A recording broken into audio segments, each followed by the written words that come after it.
Hello student, कि परागण एक ऐसी स्थानांतरण की क्रिया है, केवल स्थानांतरण की क्रिया बोल रही हूं मैं, कि ये जो नर संरचना थी, ये जो पराग कोश है ना, ये जो पराग कोश है इसमें क्या है, परागकण उपस्थित है। इससे मुक्त होकर के ये परागकण कहाँ स्थानांतरित होते हैं, मादा शरीर की वर्तिकाग्र पर। केवल यहां तक का जो स्थानांतरण होता है, स्थानांतरण हो रहा है, इसी को हमने क्या कहा है, इस क्रिया को ही हमने परागण कहा है। इसके बाद जो भी प्रोसेस होता है वो परागण की श्रेणी में नहीं आएगा। केवल यहाँ वर्तिकाग्र तक आने की जो क्रिया होगी वही क्या होगा, परागण की क्रिया कहलाती है। अब ये जो परागण की क्रिया है, आज हमने उसके कुछ कारकों को पढ़ना है। आखिर परागण की क्रिया कर कौन रहा है ना, क्योंकि आप सभी को पता है कि जो परागकण है वो ऐसे तो है नहीं कि उनके हाथ पैर लगे हुए हैं और वो चल चल करके कहाँ जा रहे हैं, इस वर्तिकाग्र पर जा रहे हैं। आखिर इन परागण को ले जाने के लिए कोई ना कोई माध्यम तो जरूर होगा, ठीक है। जैसे आपके पास माध्यम होता है ना, अभी आपको अगर मैं बुला दूं कि आप उत्तराखंड आ जाओ, तो यूपी वाले बच्चे किसी माध्यम से, या तो वो बस से आएंगे, या तो वो एरोप्लेन से आ जाएंगे, या तो वो ट्रेन से आएंगे, किसी माध्यम से होते वो यूपी वाले बच्चे उत्तराखंड पहुंच जाएंगे, बिहार वाले बच्चे आ जाएंगे, राजस्थान वाले बच्चे अलग, किसी माध्यम से आप क्या आओगे, उत्तराखंड में आओगे। ये सभी को क्लियर है। तो ठीक उसी तरीके से ये जो परागकण होते हैं, ये किसी माध्यम के द्वारा कहां पहुंचेंगे, इस वर्तिकाग्र के ऊपर पहुंचते हैं। इतनी बात सभी को क्लियर है, ठीक है। तो आज हमने उन्हीं कारकों के, उन्हीं एजेंट के बारे में पढ़ना है जो कि क्या करेंगे, इस परागकण की क्रिया, परागण की क्रिया में अपनी महत्वपूर्ण भूमिका को निभाते हैं।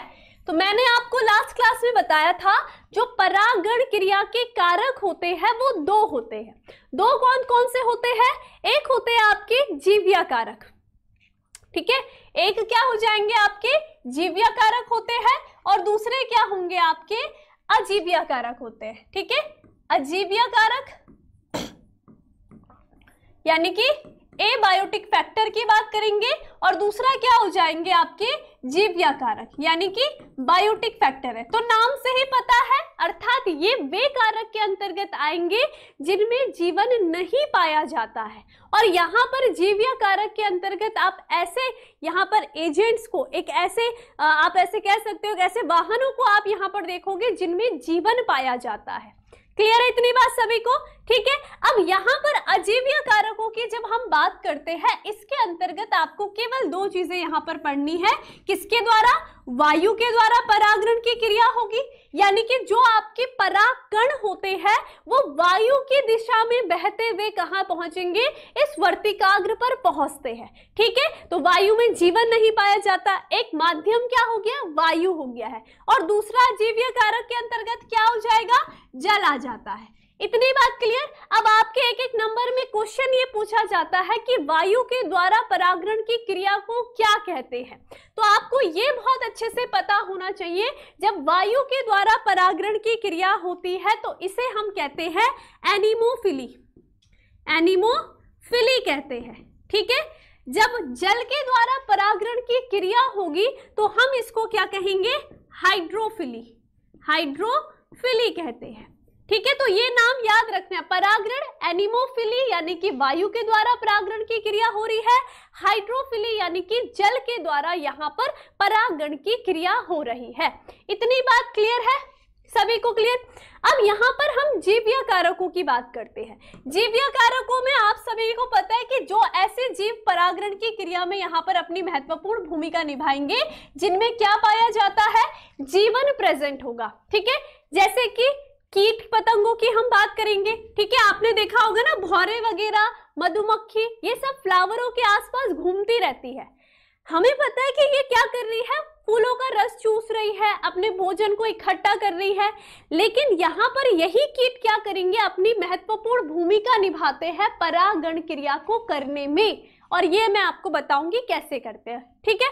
उसके बाद हम देखेंगे कीट के साथ साथ कुछ पक्षियां भी ऐसी होती है, ठीक है, पक्षी भी ऐसी होती है जो कि क्या करेंगे, परागण की क्रिया को करने में महत्वपूर्ण भूमिका अदा करती है, ठीक है। साथ ही साथ कुछ क्या होंगे, सरीसृप होते हैं, कुछ सरीसृप होते हैं और कुछ स्तनधारी जीव भी होते हैं जो कि क्या करेंगे, अपने यहाँ पर परागण की क्रिया में महत्वपूर्ण भूमिका निभाते हैं।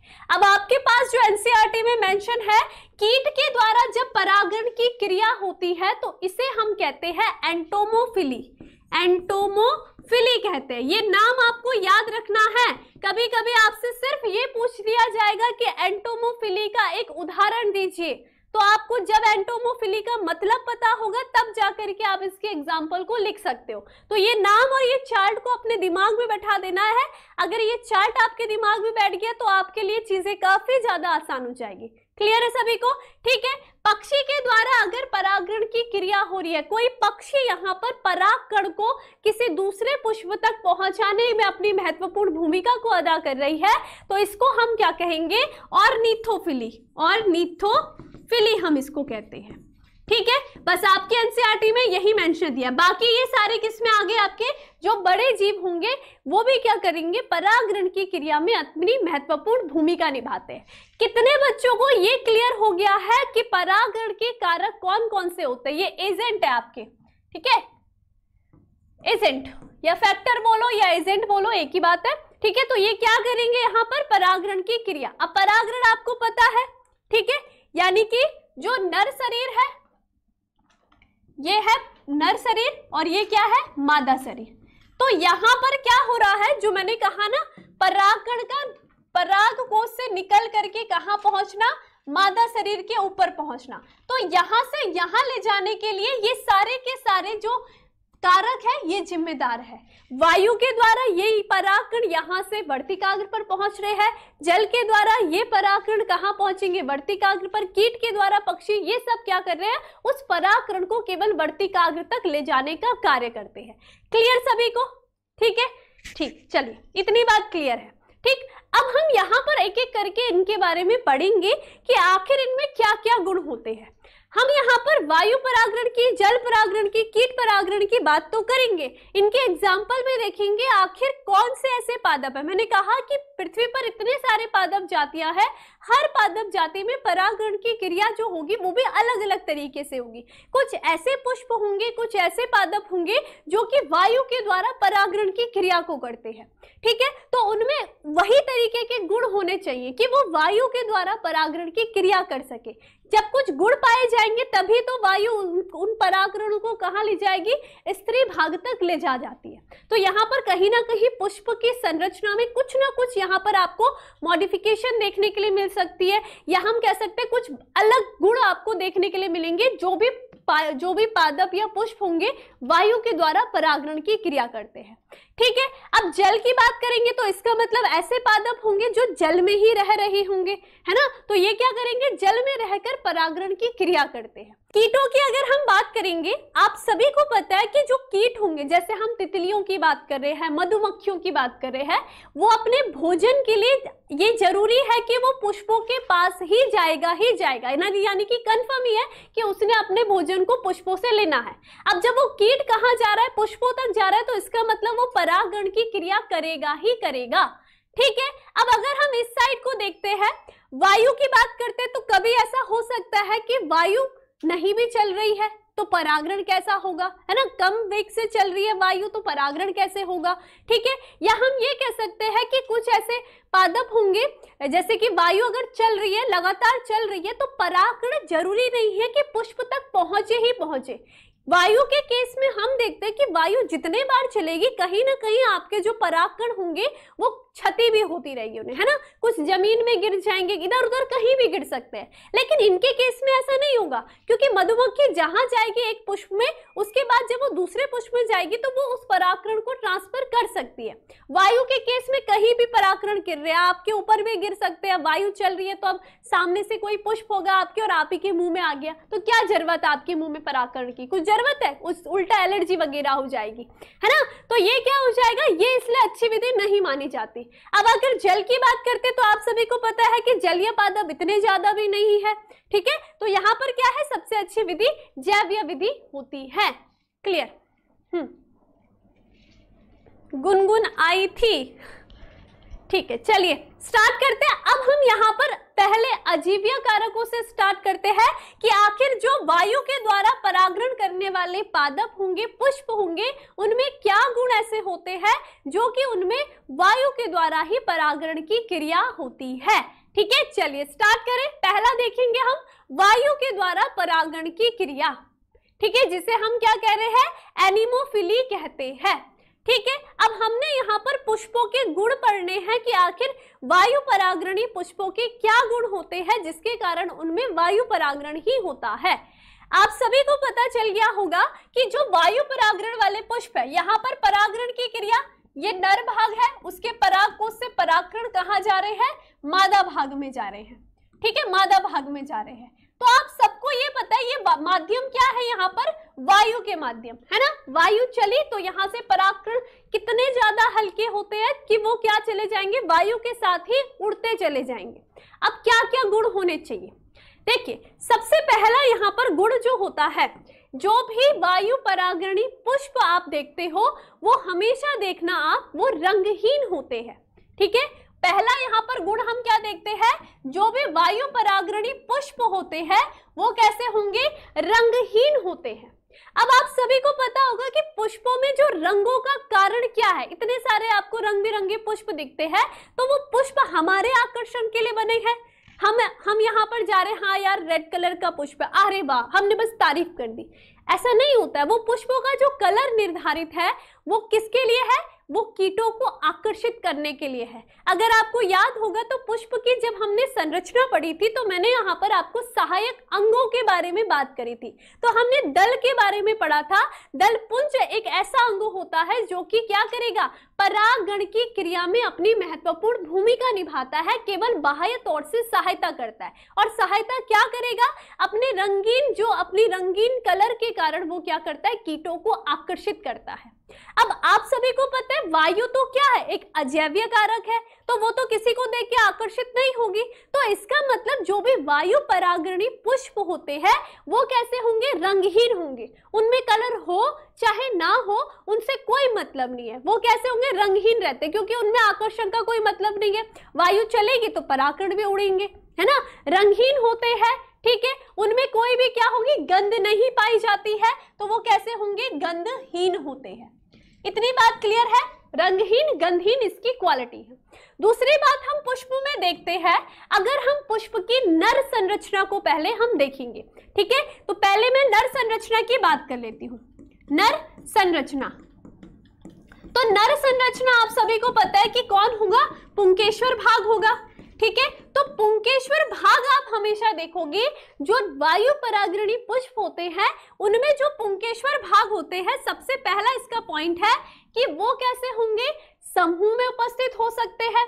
ठीक है, साथ ही साथ ये ध्यान रखना है वो हमेशा क्या होंगे, लंबे होते हैं। ठीक है, यानी कि अगर पुष्प हमने देख रहे होंगे आप, यहां से ये पुष्प इस तरीके से निकला हुआ है, तो इसमें जो पुंकेश्वर भाग है वो भी कैसे, बाहर को जो पुष्प उपस्थित है, तो पुंकेश्वर भाग कैसा होगा, वो ज्यादा से ज्यादा बाहर की साइड उपस्थित होगा। ठीक है, इस तरीके से बाहर निकला होगा पुष्प के, ये इस तरीके से। अब इससे क्या फायदा होगा, जब भी यहाँ पर अगर परागकण उपस्थित है, ठीक है, सोचिए परागकण उपस्थित है, जैसी ही वायु जाएगी तो वायु अपने साथ इन परागकणों को भी लेकर के चलेगी, है ना। अब अगर सोचिए कि अगर वायु परागणी पुष्प है और उनके पुंकेश्वर पुष्प के अंदर छोटे छोटे ही आकृति के हैं, तो वायु यहाँ से होकर के भी गुजर जाएगी, लेकिन अपने साथ परागकण को नहीं ले जा पाएगी, क्योंकि क्या होंगे, पुंकेश्वर अगर छोटे होंगे। तो यहाँ पर गुण क्या होंगे, जो इनके पुंकेश्वर भाग होते हैं वो कैसे होने चाहिए, लंबे होने चाहिए। क्लियर, ठीक है। दूसरी बात हम यहाँ पर देखते हैं कि जो इनके परागकण होते हैं, परागकण के भी तो कुछ गुण होंगे, तभी तो वो वायु के साथ जाएंगे। तो यहाँ पर जो परागकण के गुण होते हैं, जो इनके पोलन ग्रेन होते हैं, परागकण होते हैं, उनका क्या गुण होना चाहिए, वो हल्के होने चाहिए। हल्के अगर होंगे तो वायु के साथ आसानी से बह सकते हैं, है ना। तो वो कैसे होने चाहिए, हल्के होने चाहिए, और साथ ही साथ वो कैसे होने चाहिए, सूखे होने चाहिए, है ना। आप देखते हो ना, पाउडर फॉर्म में देखते हो आप पुंकेश्वरों को, पुंकेश्वरों के ऊपर परागकणों को पाउडर फॉर्म में होते, वो चिपचिपे नहीं होते। अगर वो चिपचिपे होंगे तो इसका मतलब क्या होगा, वो वायु के साथ कैसे उड़ पाएंगे, इसलिए उनको क्या होना पड़ेगा, हल्के होना पड़ेगा। और कैसे होने पड़ेंगे, सूखे होने पड़ेंगे। ठीक है, तो ये क्या होंगे, उसके गुण होते हैं, ताकि वो आसानी से हवा के साथ उड़ करके जा ले। क्लियर हो गया? ठीक है, और यहाँ पर हम क्या क्या गुणों को अध्ययन करते हैं, ठीक है, सबसे, और यहाँ पर हम देखेंगे जो परागकण हो, ठीक है, परागकण हो वो क्या होने चाहिए, जो भी वायु परागरणी पुष्प होंगे उनमें पुंकेश्वर भाग में जो उनके परागकोश भाग होता है, उनमें जो परागकणों की संख्या अत्यधिक होती है। ठीक है, कितनी होती है, अधिक होती है। कितनी होगी, अधिक होती है। परागकण की जो संख्या होगी अधिक संख्या में उपस्थित होते हैं। अब इसका भी बहुत बड़ा रीजन है, खुद ही आप देखिए। माना बात, इस पुष्प में परागकण की काफी संख्या है, बहुत कम संख्या। पहले तो कम की बात करते हो, अगर इसमें कम संख्या होगी तो आप सभी को पता है कि वायु तो किसी भी दिशा में चलती है। वायु को दिमाग थोड़े भी है कि मुझे जाकर के परागण की क्रिया करानी है, वायु को तो खुद से बह रही है ना, वो तो अपने आप ही चलती रहती है। उसको ये नहीं पता कि मैं किस कार्य में अपना काम कर रही हूँ, वो चलती रहेगी। ठीक है, तो यहाँ पर क्या होगा, जब भी वायु चढ़ेगी, अगर यहाँ पर परागकण की संख्या कम है, ठीक है, अगर कम यहाँ पर संख्या है तो इसका मतलब वायु चल रही है। जरूरी नहीं है कि वो वायु उस परागकण को कहाँ छोड़ के आ जाए, वर्तिकाग्र पर छोड़ के आ जाए, क्योंकि वायु किसी भी दिशा में चल रही है, वो आपके घर के छत में छोड़ सकती है, कहीं भी चल सकती है। ठीक है, तो परागकण ऐसा क्या होगा, जो वायु परागरणी पुष्प होते हैं उनमें परागकणों के नष्ट होने की संभावनाएं ज्यादा रहती है। ठीक है, यहाँ पर क्या होगी, परागकणों की नष्ट होने की जो यहाँ पर संख्या होती है वो ज्यादा होती है, इसलिए यहाँ पर परागकणों की संख्या को अधिक होना पड़ेगा, ताकि कम से कम एक ऐसा तो परागकण हो जो कि कहाँ चला जाए, पुष्प की वर्तिकाग्र पर चला जाए। समझ में आ गया आप सभी को, आ गया? ठीक है, ठीक है, हाँ ठीक है, बिल्कुल। एक लिंगी भी कर सकते हैं, द्विलिंगी भी हो सकते हैं, सभी क्या करते हैं, वायु के द्वारा परागण की क्रिया कर सकते हैं। ठीक है, समझ आ गया इतनी बात? चलिए, ये तो किसके गुण हो गए, हमारे जो नर संरचना थी उसके गुण के बारे में हमने बात कर ली। अब हम देखते हैं कि जो वायु परागरणी पुष्प होंगे उनकी मादा की संरचना कैसी होनी चाहिए। तो मादा की संरचना में हम बात करते हैं। ठीक है, किसकी संरचना में, मादा संरचना में, मादा संरचना की हम बात करते हैं। ठीक है, मादा संरचना की बात करेंगे, यानी कि हम उसके स्त्री केशर की बात करते हैं। तो यहाँ पर वापस वही कंडीशन आ जाएगी कि जो यहाँ पर क्या होगी, पुष्प की वर्तिका वाला भाग होता है। पुष्प में जो स्त्री केसर का कौन सा भाग, वर्तिका वाला भाग। ठीक है, वर्तिका वाला भाग कैसा होना चाहिए, लंबा, और कैसा होना चाहिए, बाहर की साइड होना चाहिए। कैसा होना चाहिए, बाहर, पुष्प से बाहर स्थित होना चाहिए। ठीक है, और अगर इसकी वर्तिकाग्र की हम बात करते हैं, वर्तिकाग्र की हम बात करते हैं, तो उसको कैसा होना चाहिए, चिपचिपा होना चाहिए। अब चिपचिपा क्यों होना चाहिए, इसके पीछे का रीजन आप सभी को पता चल गया है कि जब परागकण सूखे और हल्के हैं, इसका मतलब, ठीक है, जैसे कि मैं यहाँ पर ही बता रही हूं, ये देखिए, ये पुष्प है, ठीक है, ये कोई पुष्प है, उसकी वर्तिका बाहर की साइड है। ठीक है, यहाँ पर इस तरीके से बना देते हैं इसको और अच्छे से। ठीक है, ठीक है, माना बात, ये कोई पुष्प है। ठीक है, चलिए, अब इसकी क्या है, ये वर्तिका, जो वर्तिका है, ठीक है, वर्तिका यानी कि स्टाइल की बात कर रही हूँ। स्टाइल कैसी है, ये बाहर की साइड लंबी है। ठीक है, और ये इसका कौन सा भाग है, वर्तिका वाला भाग है। और ये वर्तिका वाला भाग कैसा होना चाहिए, चिपचिपा होना चाहिए। चिपचिपा क्यों होना चाहिए, ताकि अगर वायु के द्वारा कोई भी परागकण आए तो वो इस चिपचिपे भाग में चिपक जाए, है ना। हमें क्या चाहिए, कोई ना कोई परागकण यहाँ पर पहुंच जाए, कैसे ना कैसे करके। तो वायु परागरणी पुष्प की ये विशेषता होनी चाहिए कि उनमें जो वर्तिका वाला भाग हो वो लंबा हो, बाहर की साइड हो, और उसके जो वर्तिकाग्र वाला भाग हो वो कैसा होना चाहिए, चिपचिपा होना चाहिए।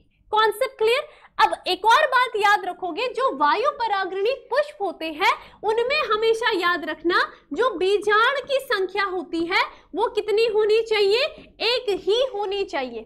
अब वैसे ही वायु परागण में परागण की क्रिया होने की संभावनाएं कम रहती है, इसलिए अगर यहाँ पर क्या होगा, केवल एक ही बीजाणु होगा और यहाँ पर एक परागण भी चिपक जाता है, तो इस पुष्प में क्या हो जाएगी, निषेचन की क्रिया हो जाएगी, ये नए पुष्प का निर्माण कर सकता है, अपनी संतति का निर्माण कर सकता है। तो इसमें बीजाणु की संख्या ज्यादा नहीं, एक होनी चाहिए। लेकिन यहाँ पर एक विशेषता होनी चाहिए कि यहाँ पर जो पुष्प होते हैं, पुष्प कैसे होने चाहिए, समूह में होने चाहिए, ठीक है। तो वायु परागणी पुष्प कैसे होते हैं, एक गुच्छेनुमा संरचना के रूप में रहते हैं। जैसे कि अभी मैं आपको बताती हूँ कैसे होने चाहिए, लगभग कुछ इस तरीके से, यानी कि एक साथ आपको कई सारे पुष्प देखने के लिए मिलते हैं, ठीक है। जैसे कि माना बात ये कोई हम देखते हैं पुष्प की, तो यहाँ पर क्या है, ये एक पुष्प है, ये दूसरा पुष्प है, ये यहीं पर तीसरा पुष्प लगा है, ये चौथा पुष्प लगा है, ठीक है। अब हर किसी की क्या होगी, अपना बीज अंडाशय वाला भाग, ठीक है,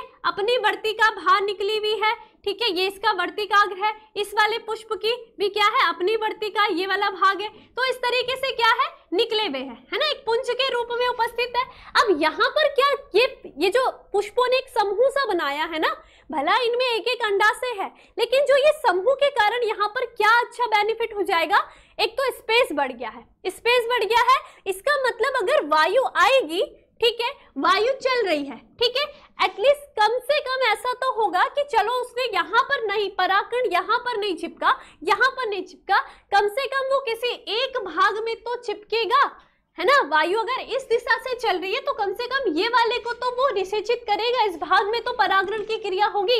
अगर वो इस दिशा में चल रही है तो कम से कम इसमें तो यहाँ पर परागण की क्रिया होगी। इसलिए ये क्या करते हैं, एक समूह, पुंजों का, एक पुष्पों का एक समूह बना करके रहते हैं, ताकि क्या हो, कहीं ना कहीं वायु परागणी पुष्पों में यहाँ पर परागण की क्रिया संपन्न हो सके। स्पेस ज्यादा होगा तो इसका मतलब परागण की क्रिया की संभावनाएं बढ़ जाती है। क्लियर हो गया सभी को, ठीक है, ठीक, सभी को क्लियर हो गया। तो ये किसके गुण है, हमारे वायु परागणी पुष्प के गुण हैं, सभी को क्लियर, ठीक है। तो इसमें आपको एग्जाम्पल दिया गया है भुट्टे का। भुट्टे में आप देखोगे उसमें क्या होती है, एग्जाम्पल देखो, वायु परागणी में एनसीईआरटी आपका एग्जाम्पल दे रही है क्या, भुट्टे का, ठीक है। उसमें आप देखोगे जब भुट्टे के आप देखते हो पुष्पों को, तो उसमें वर्तिकाग्र भी बाहर रहती है, उनके जो पुंकेश्वर भाग होंगे, यानी कि उनका तंतु वाला भाग भी कैसा होगा, बाहर की साइड निकला होगा, ताकि इनमें क्या हो सके, आसानी से परागण की क्रिया हो सके। क्लियर है, ठीक है, ठीक ठीक, चलिए, ठीक है, ये हो गया हमारा वायु परागण। तो ये ध्यान रखना आप सभी ने कि बहुत सारे ऐसे पुष्प है उनमें वायु परागण की क्रिया होती है। तो ऐसा नहीं है कि सारे ही पुष्पों में वायु परागण की क्रिया हो रही है, कुछ ऐसे विशेष पुष्प होते हैं उनकी संरचना ही ऐसी बनी हुई है कि वो वायु परागण की क्रिया ही करते हैं और उसमें ही उनके द्वारा उनकी नई संतति का निर्माण होगा। क्लियर, चलिए आ जाइए, अब आगे चलते हैं। अब आ जाता है हमारा जल के द्वारा परागण की क्रिया, ठीक है। तो जल के द्वारा परागण की क्रिया को हम क्या कहते हैं, हाइड्रोफिली कहते हैं, ठीक है, क्या कहेंगे, हाइड्रोफिली कहते हैं। अब आप सभी को पता है जल भी दो प्रकार के होते हैं, है ना। एक कैसा होगा, जल तो बहुत सारे प्रकार, क्या बोल सकते हैं, स्वच्छता के आधार पर उनमें जो हमारी सॉल्ट की कंसंट्रेशन होती है उसके आधार पर हमने विभाजित करा है। एक होता है स्वच्छ जल, है ना, जो नदियों का जल है, मीठा मीठा जल आप जिसको कहते हो, और एक दूसरा जल होता है समुद्री जल, है ना, मैराइन जिन्हें हम कहते हैं। तो यहाँ पर हम देखते हैं दो प्रकार के आपको जल देखने के लिए मिल रहे हैं, ठीक है। जल के परागण की क्रिया की बात करती हूँ। एक ऐसे जल होगा जो कैसा होता है, स्वच्छ जल होता है, ठीक है, समझ गए। और दूसरा जल कैसा होगा, जो कि कैसा होगा, समुद्री जल हम इसे कहेंगे, समुद्र जल होगा। अब यहाँ पर मैं आपको एग्जाम्पल याद कराती हूँ पहले, ठीक है। देखेंगे यहाँ पर क्या देख रहे हैं हम, स्वच्छ जल की बात कर रहे हैं। तो स्वच्छ जल में याद रखोगे जो एक वेलिशनेरिया होता है, ठीक है, वेलिशनेरिया, ठीक है, वेलिशनेरिया, और क्या होगा, हाइड्रिला, हाइड्रिला। ये दोनों के दोनों ऐसे पादप है जो कि क्या करेंगे, स्वच्छ जल के अंदर जल परागण की क्रिया करते हैं। इतनी बात क्लियर है, ठीक है। उसके बाद हम देखते हैं कुछ समुद्र में रहने वाले, जैसे कि इसमें आपको एग्जाम्पल दिया है समुद्री घास का, ठीक है। तो समुद्री घास ऐसी होगी जो कि क्या है, समुद्र में रह रही है और यहां पर ये क्या करेगी, जल परागण की क्रिया करती है। तो एग्जाम्पल आपको याद हुआ, हाँ हाँ, वायु के द्वारा हो जाएगा गेहूं में भी, ठीक है। बताओ, क्लियर, इतनी बात क्लियर है, समझ गए। तो आपको एग्जाम्पल ऐसे याद करना है। तो जो जल में जल परागण की क्रिया करते हैं उसके अंतर्गत आपका वैलेस्नेरिया, हाइड्रिला, आपका समुद्री घास आ जाती है। इतनी बात क्लियर। तो ये कैसे होंगे, इनकी संरचना ही कुछ इस तरीके से बनी हुई है कि ये जल में क्या कर रहे हैं, परागण की क्रिया कर रहे हैं। अर्थात यहां पर क्या होगा यहां पर परागण क्रिया का माध्यम, परागण का जो माध्यम होगा वो कौन होगा, जल होगा। अर्थात जो परागण होंगे वो जल के द्वारा क्या होंगे, वैलेस्नेरिया की वर्तिकाग्र पर पहुंच रहे हैं, हाइड्रिला की वर्तिकाग्र पर पहुंचेंगे या समुद्र की घास की वर्तिकाग्र पर पहुंचते हैं, किसके द्वारा, जल के द्वारा परागण स्थानांतरित होंगे। क्लियर है, ठीक है। अब यहाँ पर कुछ ऐसे पादप भी रहते हैं, उनके नाम भी याद करने हैं, जो कि क्या करेंगे, थोड़ी सी गद्दारी करते हैं। कैसी, वो जल में रहते हैं, मस्त जल में उनका पालन पोषण सब कुछ हो रहा है, लेकिन जब परागण क्रिया की बारी आएगी तो वो जल में अपने परागणों को नहीं छोड़ते हैं। उनको क्या चाहिए, वो बाहर से, यानी कि या तो वो वायु के द्वारा परागण की क्रिया करेंगे और या तो वो क्या करेंगे, कीटों के द्वारा, है ना। जल में रहते हैं लेकिन जल के अंदर परागण की क्रिया नहीं करके बाकी किससे करेंगे, वायु के द्वारा और या तो कीटों के द्वारा परागण की क्रिया करते हैं, ठीक है। तो यहाँ पर उनके एग्जाम्पल भी आपको याद करना है, इसलिए मैं थोड़ा रेड कलर से इसको लिखूंगी, क्योंकि है ना, बड़े ही गद्दारी टाइप के इंसान है, पादप है, जल में रह रहे हैं, है ना। जैसे वो वाले होंगे ना, अपने ही घर में रह रहे हैं और क्या कर सकते हैं, हम कह सकते हैं अपने घर का माल बेच रहे हैं, रहना भी अपने घर में, सब कुछ उनका खाना पीना सब कुछ हो रहा है, लेकिन क्या कर रहे हैं, अपने दोस्तों को अपना माल बेच रहे हैं घर का। घर में मम्मी राशन भर रही है और वो क्या कर रहे हैं, बेचने में लगे हुए, कुछ इस तरीके से काम कर रहे हैं। वैसे तो ऐसा करने नहीं रहे, लेकिन समझने में क्या चाह रहा है ठीक है, आ जाओ देखेंगे। अब तुम सारे पादप लेकर के आ जाओ, एक एक करके सारे के सारे एग्जाम्पल ही बता देती हूँ मैं। जो मेन एग्जाम्पल है वो आपको ये याद करना है। ऐसे तो मैं आपसे 50 क्वेश्चन पूछ लूं कि अलग अलग पादपों में, है ना, पढ़ने के लिए तो सारे पादपों में आपको अलग अलग परागण की क्रिया देखने के लिए मिल जाएगी। क्लियर, चलिए अब हम किसकी बात कर रहे हैं, हम ऐसे पादपों की बात कर रहे हैं जल में रहकर क्या करते हैं, वायु व कीट परागण करने वाले पादप, ठीक है। तो इनको थोड़ा सा ऐसे बनाना चाहिए हमें, हा हा हा हा, अपनी जाति का नाम इन्होंने खराब कर रखा है, हा हा हा, है ना तो गद्दारी कर रहे हैं, जल में रह रहे, रहना भी उनको, इससे अच्छा वायु में चले जाते हैं, ठीक है। तो यहां पर हम देखते हैं क्या कि इसके अंतर्गत आपका क्या आएगा, एक आता है आपका वाटर हाइसिंथ, ठीक है, और दूसरा क्या आ जाता है, वाटर लिली।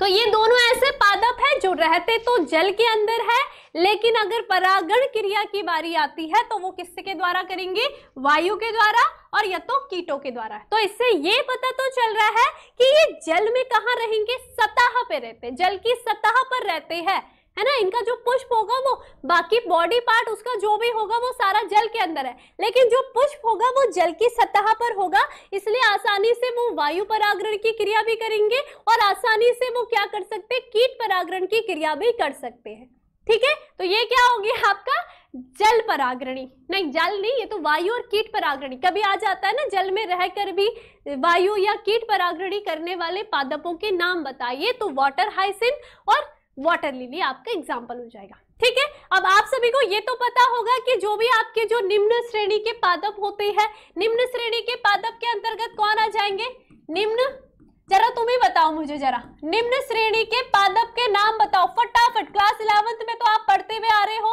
तो निम्न श्रेणी के पादप कौन कौन से हैं, जरा मैं भी तो देखो 11th का आपका है भी क्लियर या फिर उड़ गया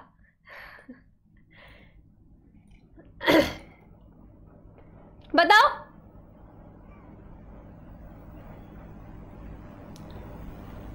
बताइए बताइए, आंसर तो बताइए। निम्न श्रेणी के पादप हम किसे कह सकते हैं? पादप जगत में पढ़ा था?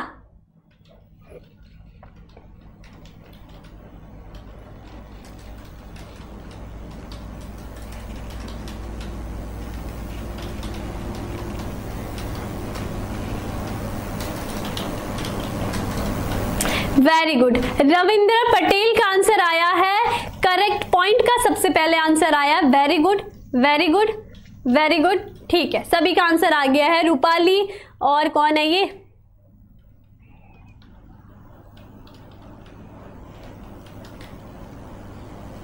ठीक है, एक दो नंबर और तो बस अपने ही लगे हुए हैं। आप सभी को पता है, आपको पता है एल्गी आपके, है ना, निम्न श्रेणी में एल्गी, ब्रायोफाइटा, ठीक है, और कौन होता है? Pteridophyta, pteridophytes. तो ये सब के सब निम्न श्रेणी के पादप है। आप सभी को पता है कि ये तो जल में ही रहते हैं, इसलिए इनमें कंपलसरी है कि जल परागण की क्रिया ही होती है, ठीक है। और कुछ आवर्तबीजी ऐसे पादप होंगे जो कि क्या कर रहे हैं, यहाँ पर जल में रह के भी क्या करेंगे, नहीं, ये आवर्तबीजी में नहीं आएंगे। तो ये क्या हो गया आपका, यहाँ पर इस तरीके से आपको याद रखना है, ठीक है। तो अब देख लेते हैं कैसे कैसे है ये। देखो, वेलिस्टेरिया समुद्री घास की अगर मैं बात करती हूँ तो सबसे पहले वेलिस्टेरिया की हम बात करते हैं, ठीक है। वेलिस्टेरिया आप सभी को पता है जल में उपस्थित है, ठीक है।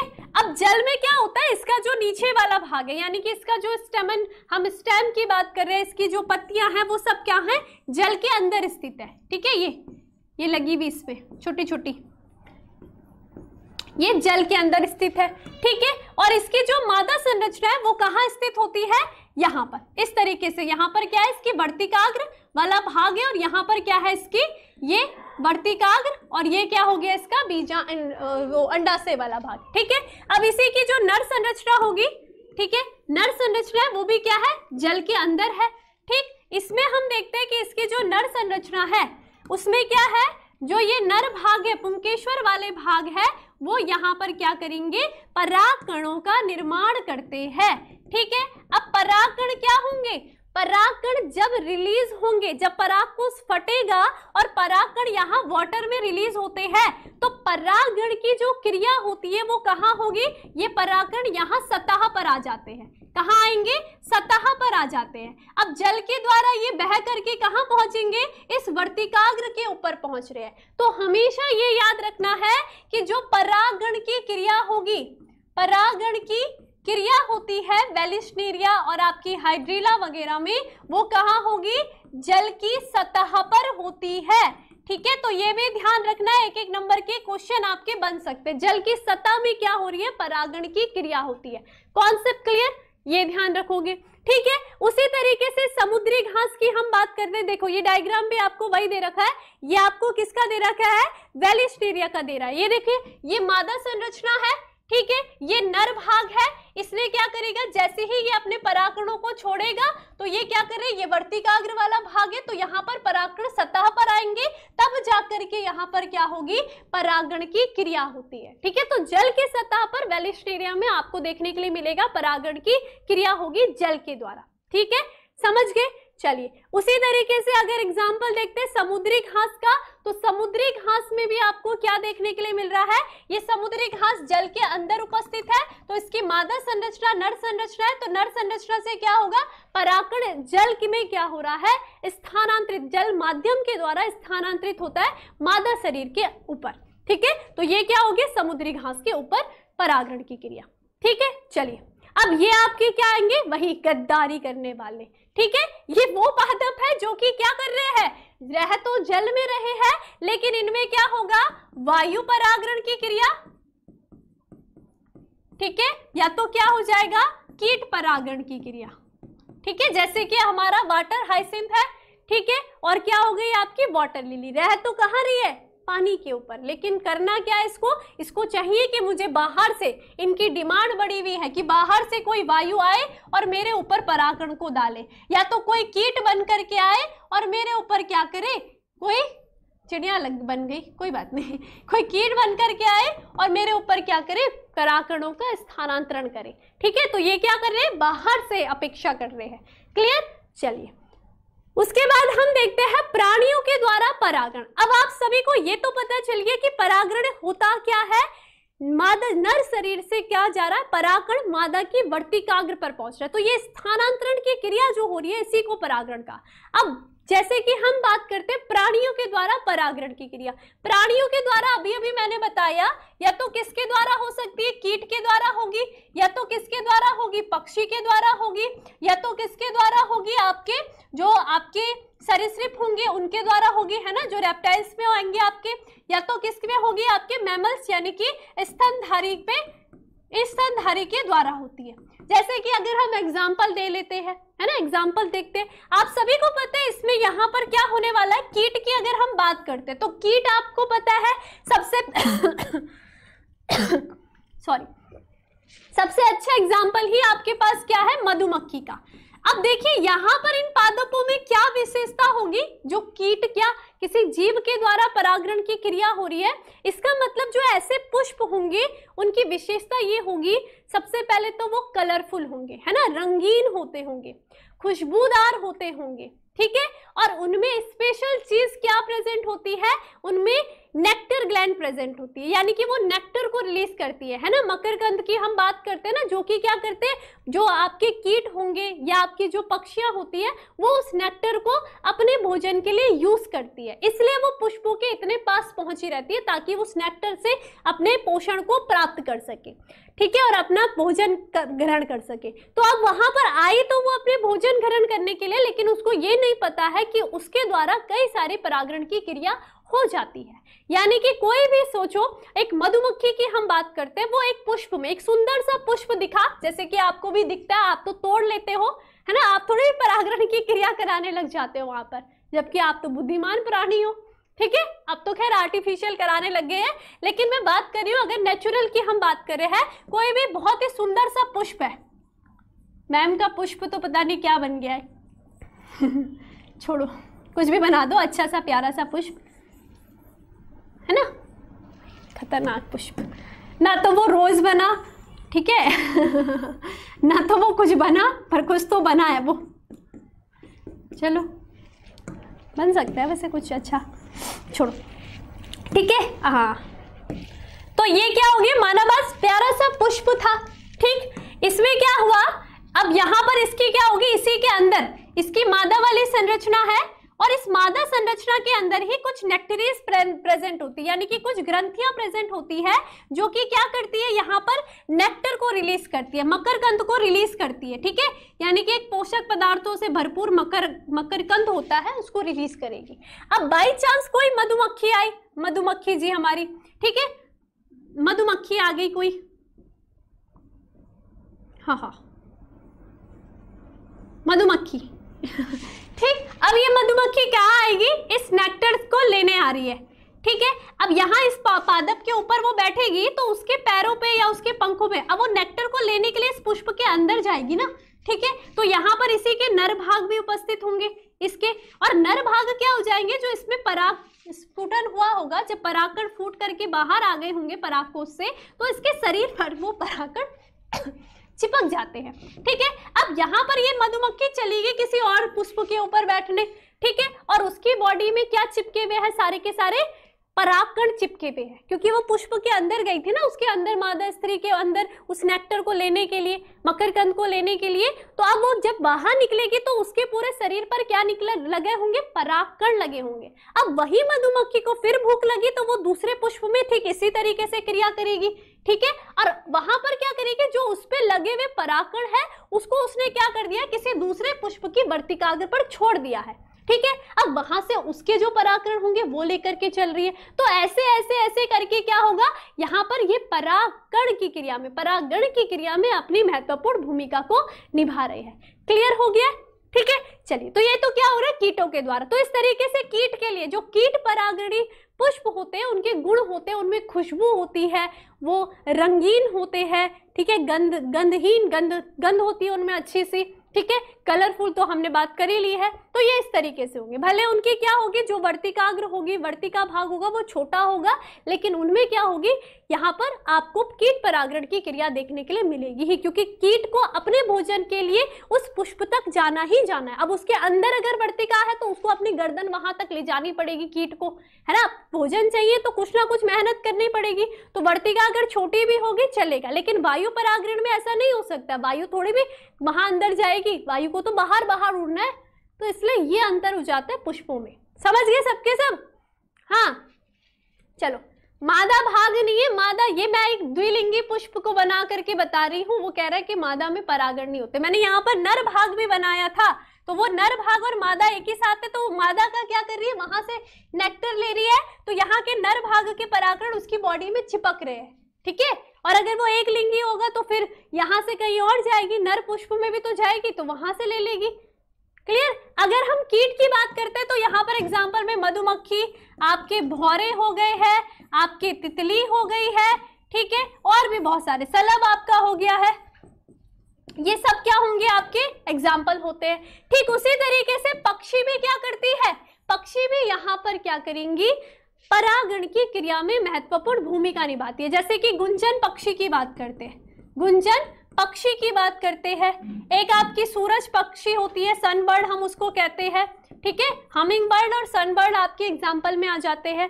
ठीक उसी तरीके से सरीसृप में क्या आते हैं, रेंगने वाले जीव, है ना। तो रेंगने वाले में आपके क्या हो जाएंगे, जैसे कि सांप की हम बात करते, तो सांप क्या, आपने देखा है सांप पेड़ों पे ऐसे घूम घूम कर, पौधों में ऐसे घूम घूम के जा रहा है, तो कहीं ना कहीं जब वो उससे रोल होकर के जा रहा है, उसके बॉडी में कहीं ना कहीं परागकण चिपक रहे हैं। अब वही सांप किसी और बॉडी, किसी और पादप में जाएगा, तो उसने क्या कर दिया, स्थानांतरण कर दिया अपनी बॉडी के द्वारा, ठीक है। छिपकली इसमें आ जाती है ना। तो ये क्या होंगे, सरीसृप की श्रेणी में, जो कि परागकण को स्थानांतरित कर रहे हैं मादा शरीर तक, ठीक है। अगर हम स्तनधारी की बात करते हैं तो स्तनधारी में आपका जो बंदर हो गया, लेम्यूर हो गया, ये सब क्या करेंगे, आपके लेम्यूर हो गया आपका, ठीक है, बंदर हो गए, ये सब के सब क्या करेंगे, स्तनधारी जीव होते हैं, जो कि परागण की क्रिया में अपनी महत्वपूर्ण भूमिका निभाते हैं, ठीक है। अब इनके प्यारे प्यारे डायग्राम देखते हैं, है ना, डायग्राम देखेंगे। देखो जैसे कि आपका कहाँ चला गया, छोड़ो चलो दूर है, ठीक है। ये किसके द्वारा परागण की क्रिया हो रही है, कीट के द्वारा, है ना। तो किसके द्वारा हो रही है, कीट परागण हो रहा है, तो इसको हम क्या कहेंगे, एंटोमोफिली कहते हैं, एंटोमोफिली कहेंगे, ठीक है। ये नाम याद रखना, एंटोमोफिली, क्योंकि एग्जाम में आपसे एक एक नंबर के लिए यही पूछा जाता है, ठीक है, बाहर से नहीं पूछा जाएगा। एक एक नंबर के क्वेश्चन एंटोमोफिली परागण किन्हीं दो उदाहरणों को दीजिए, आपको पता ही नहीं, खुजलाने में लग गए सर एंटोमोफिली होता क्या है, तुम्हें पता ही नहीं, हमने पढ़ा भी था कभी, नहीं पता, इसलिए याद रखो कि एंटोमोफिली, एनिमोफिली वायु, हाइड्रोफिली जल के द्वारा, कीट के द्वारा एंटोमोफिली, ठीक है। तो ये इस तरीके से देख रहे हो, तितली आपका, ये भौरा, आपकी मधुमक्खी, ये कर रहे हैं परागण, ठीक। पक्षी के द्वारा देखो, ये आपकी हमिंग बर्ड आपने देखे होंगे काफी बार, अब तो क्या ही देखते होंगे, डिस्कवरी, है ना, तो पहले देखते थे तो वहां पर आपको कुछ इस तरीके का डायग्राम दिखता था। तो ये हमिंग बर्ड क्या कर रही है, देखो नेक्टर को लेने के लिए अंदर क्या है, इनके पोषक पदार्थ से भरी चीज है ना, मकरंद है, तो उसको लेने के लिए उसने अपनी चोंच को क्या कर दिया है, उस पुष्प के अंदर डाल दिया है। अब अगर इसके अंदर पुंकेश्वर भाग भी होगा और उसमें परागकण भी होंगे, तो वो इसकी चोंच पे चिपक जाएंगे। अब यही जो हमिंग बर्ड है, वो किसी दूसरे पुष्प में जाएगी, तो वहां पर वो उस परागकण को छोड़ देगी। तो एक तरीके से क्या हो गया कि यहाँ से स्थानांतरण हो गया किसी और पुष्प में, तो इसको हम क्या कहेंगे, पक्षियों के द्वारा परागण की क्रिया को ऑर्निथोफिली। समझ गए? हाँ ठीक है। ये आपकी सनबर्ड है, हाय ये कौन है? हाँ, देखो हीरोइन भी आ गई इसके साथ साथ कोई चलो कोई नहीं। तो ये क्या हो गया आपका, ये आपकी बर्ड्स इस तरीके से क्या कर रही है, परागण की क्रिया में अपनी महत्वपूर्ण भूमिका को निभा रही है। चलिए अब अगला आ जाएंगे, ये देखिए, ये सरीसृप आपके ये वाले वर्ग आ गए सरीसृप, और ये किस में आ गए आपके, ये आपके आ गए स्तनधारी में, स्तनधारी धारी में। ठीक है, तो ये भी क्या करेंगे, बंदर तो आपने देखा ही होगा, है ना, 24 घंटे तो नहीं, अब तो खैर शहरों की छतों में निकलने लग गए बंदर, उनका आवाज छिन गया है, तो लेकिन मोस्टली आप देखते होंगे जंगलों में, पेड़ों में ही वो घूमते हैं। तो घूम रहे हैं तो कहीं ना कहीं किसी न किसी पुष्प से टच हो रहे हैं, तो कहीं ना कहीं उनकी बॉडी में भी क्या हो रहा है, परागकण चिपक रहे हैं। अब वही बंदर जब किसी दूसरे पेड़ पर जाकर के उस पुष्प से लगेंगे तो वहां पर परागकण को छोड़ देते हैं। तो ये भी क्या कर रहे हैं, एक तरीके से परागकण की क्रिया में अपनी महत्वपूर्ण भूमिका निभा रहे हैं। क्लियर, सभी को क्लियर है? ठीक है, अब आगे जाएंगे। अब देखिए एक और आपको एक अच्छा सा यहाँ पर ये दिया गया है, एक सबसे लंबा, हम कह सकते हैं सबसे लंबा फ्लावर की हम बात करते हैं तो वो है एमोरफोफिलस। ये नाम आपको याद रखना है, लगभग 6 फीट लंबा होता है ये। ठीक है, इसमें क्या करते हैं, बहुत सारे ऐसे कीट होते हैं जो अपने अंडे को सुरक्षित रखते हैं इस पुष्प के अंदर। ठीक है, तो एमोरफोफिलस क्या करता है, बहुत सारे ऐसे कीट होते हैं जिनके अंडों को अपने अंदर सुरक्षित रखता है, और इसमें परागण की क्रिया आप देखोगे बड़ी ही सुरक्षित माध्यम से होती है। तो ये नाम आपने याद रखना है, 6 फीट लंबे पुष्प का नाम। क्लियर है? ठीक है, चलिए पीछे क्यों जा रही है मैम जी, आगे चलो। ठीक, अब एक यूका और सलभ का, ठीक है, यूका और सलभ का एक सह संबंध भी होता है। आप अगर इस पुष्प को देख रहे होंगे, ये जो पुष्प आपको दिख रहा है ना, इसका नाम क्या है, यूका है। ठीक है, और इसके अंदर आपको ये छोटे छोटे कीट नजर आ रहे हैं, दिख रहे हैं, ये क्या है, सलभ है। ठीक है, सलभ। अब इनके मध्य में एक सह संबंध होता है। देखो एक तरीके से ना इनके अंदर डील हो रही है। कैसी डील, परागण की क्रिया के लिए आप सभी को पता है ये सलभ क्या है, कीट है। ठीक है, तो ये यूका पादप के साथ क्या संबंध कर रहा है यहाँ पर, देखो यूका पादप के अंदर ये कीट क्या करता है, इस यूका पादप के बीजांड के अंदर अपने अंडों को सुरक्षित रख देता है। ठीक है, अपने अंडों को डाल देगा, जैसे कि माना बात, ये आपने देखा ये क्या है, पुष्प है, यूका पादप है। ठीक है, अब इसका बीजांड वाला भाग ये रहा, माना बात अंडाशय है, ये रहा इसकी वर्तिकाग्र, और यहाँ पर इसका बीजांड का भाग है। क्लियर है?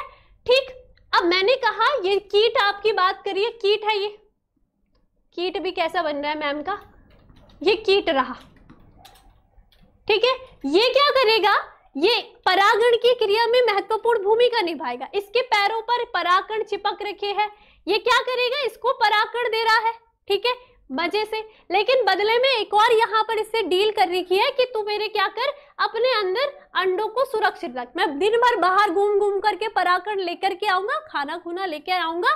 ठीक है, और बदले में क्या करेगा, अपने अंडों को इनके बीजांड के अंदर सुरक्षित रखेगा। जैसे ही लार्वा फॉर्म में चेंज हो जाएंगे, वापस क्या हो जाएंगे, ये क्या हो जाते हैं, बाहर निकल जाते हैं, कीट बन करके उड़ जाएंगे। तो एक तरीके से ये सह संबंध होता है यूका पादप और सलभ के अंदर। क्लियर? तो ये एग्जाम्पल भी याद रखना, बस नाम याद रखना आपने।